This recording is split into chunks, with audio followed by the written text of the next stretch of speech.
Mister, how do you operate this Twitter thing or this Instagram thing or whatever the heck? You're supposed to know all this stuff. Anyway, welcome back to the show. Welcome back to this Tripped Out Thursday edition of Snowman in the Morning. Glad to have you all with us on all of our video and radio networks. Something I said yesterday is now fact. We talked about Bill Belichick and the possibility of him coaching the North Carolina Tar Heels, the good, the bad, the ugly. And at the end, I said, I think it'll happen. Call me Nostra Snowman, baby, because Bill Belichick is now the head coach of the North Carolina Tar Heels, and that program is about to see a change that they haven't seen. Even with Larry Fedora winning the Coastal Division in 2015, even with Mac Brown being in there on 2 occasions, you just know when a coach is going to up a program or up a team. I referenced the late, great Bill Walsh. I referenced Mike Ditka.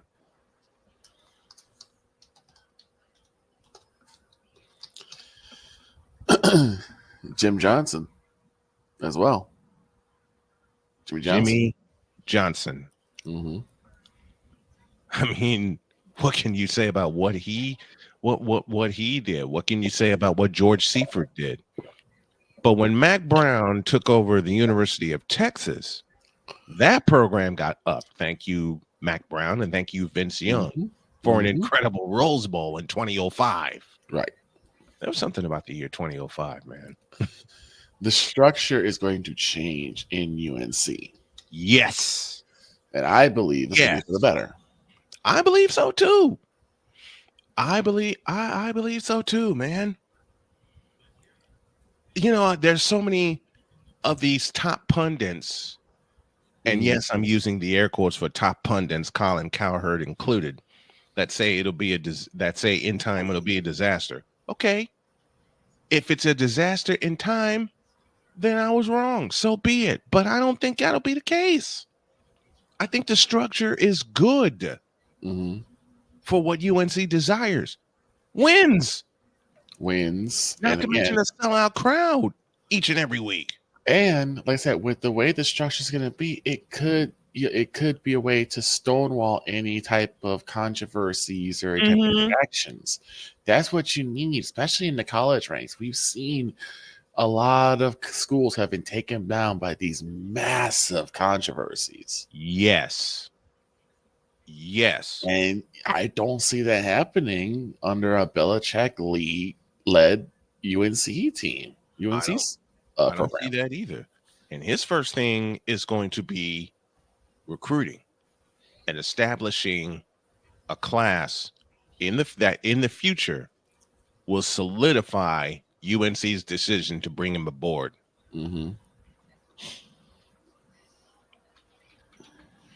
But he has some work to do. Yes. He has some work to do. I mean, the ACC is wide. Jay Spivey has said it each and every week. The ACC is wide open. Okay? The ACC is absolutely wide open. All right? So I think this is good for them. It is. I think so too. But the recruiting is going to be the question. How is the recruiting going to be handled under Belichick? How is he going to step into that area and recruit locally? Or another question is he going to pull a Deion Sanders? I was just going to go there. Use the transfer portal. And I think transfer portal will be, again, like with Deion Sanders, a good startup point because you're going to have a lot of people who, followed New England for so long. Yep. Especially during the Belichick Brady era. And they're like, man, if he's going to be like, what do you think he's going to do with cultivating new talent?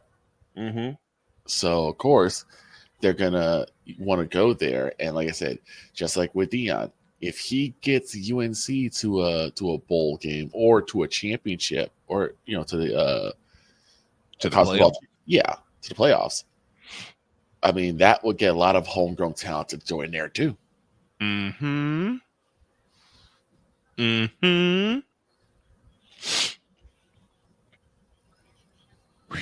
the possibilities are so endless, man. They are.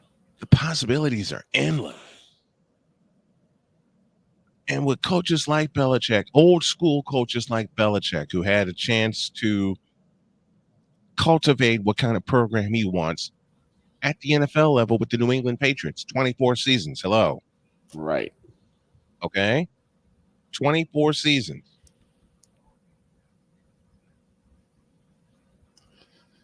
Definitely sounds like a good plan. A good plan to me. Mm-hmm. Now, what do you think would be some of the downfalls and some of the negatives? Because you know they're going to come out and talk about it. Yeah. What do you think would be some of the negatives of a coach like Bill Belichick being at North Carolina? It could be. There could be some culture clashes. Yeah, The big youth, time especially when it comes to younger talent coming in, probably not one to conform. Mm-hmm. Probably some pushback, some rebellion. And that part right there, the pushback from the younger kids, the Mm-hmm. pushback, which is leading to why you said a moment ago of using the transfer portal Mm-hmm. to build your program to start before you get into the hotbed. Right. Because when you bring a coach like Belichick in who has been proven to do it all and bring championships, exactly, you're going to expect that in the beginning. If you just use recruits, local recruits at that, and you don't get anything, right, and you don't get a playoff appearance, then the back talk happens of, why did we bring him aboard? Why did we waste all this money? Right. And there's a lot of money involved. Or was it just all a fluke, Yes. Could it have been just Tom Brady and Gronkowski carrying Belichick? Which, when you look at how bad the Patriots were after Brady, yes, there's some credence to that. And not just after Brady, but after Belichick. Right. So there's credence to that also, of how bad they were after Brady left for Tampa. Mm-hmm. There's some credence to that. And then you brought in Cam Newton, and that didn't do anything. That didn't match anything. And that fell flatter in a pancake. Mm-hmm. That fell flatter in a pancake.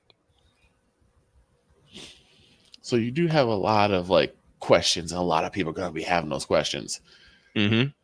The thing is that what Belichick has to do is he has to get a hold of that team early and let them know, hey, if you stick with me, if you listen to me, and you follow the rules that I've placed out, not only will you be set up for great success here, but even greater success when you go into the NFL or wherever you want to go.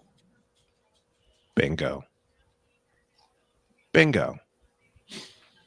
I mean, you can't lose with that, but it's going to require patience. Mm-hmm. It's going to require patience. Lots of it. Given today's society, instant gratification, baby. I love the way you put that, because when I was struggling with a couple of things, that was the first phrase you used, and I'm glad you did. Wife did the same thing. Don't think instant gratification. Think long term. Long term. Start your foundation, because basically Belichick is going to be building from the foundation up. This is UNC basically pushing the plunger. Yep. And trying to start all the way over. Yes. And they're going to need time to do it. It's the same thing that happened with Deion in Colorado. You need time to put, because this was Colorado's way of pushing the plunger, starting over. Yes. So it's going to take time, but you have to give them that time.